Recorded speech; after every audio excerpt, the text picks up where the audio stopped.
Yes, I. Welcome to Move Rap 316. Wasika richa tenu sara ti kozy mafimafy ty. Oh yeah, radio mikozy anazy. Maro ny kozikozin'le reto Samy mandray tandrify anazy ny retraretra. Fagnasarana fiaigna. Wanna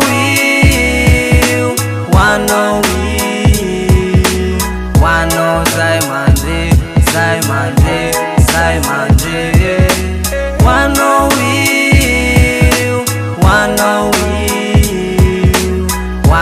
zay mande Wampitondra fanjakana jereo ny faolina de jereo ny fantrana Fasa de varina amle seza fanajana Mahaizanao mandinika de aza atao fitaovana ny vahoaka madinika Atao vola arana fitiavatany raza miotsikopaky isasarana Afakopaky velarana Sasina risy fa mahatonga ny tsy fivoarana. Yes, I. Zay miany mpitondra fanjakana One pra koa zao Mampitandro filaminana Matoa enao mijoro de enao ny mba iakinana Matoa enao ajainay de enao ny tavandrainay Anapy, hitay, raha misy ny rakay Aiza lay fitiavatany raza nalazaina Tô fitiavam-bola no miraikitra amisaina Mandeha ny risoriso, mandeha ny kolokolo Tsy mijanona manaikitra io hatrany ambany folo. Wanna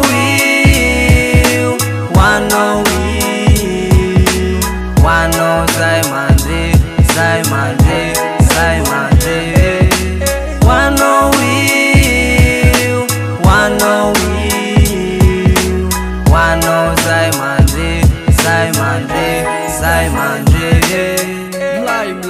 Mlay ampendreo zay Papianatry Nazay nafapagnabe amy tana Nefapagnaboely amy tana. Yes, I. Mampana be rehetra Fahaizana fivoarana no atao fitariketra De no atao fitaratra Kara misy ambola na tsy tokony ampangalatra Fa dio ny kolokolo De atao vomy balansy sany zaza latsekoly Fianarana ny lova azo mena ny sahirana Hatreto aloha ny laibany no mahita mangirana Fidina diplôme Zay mesaka amikidy tsy tafy de miabandona. Ya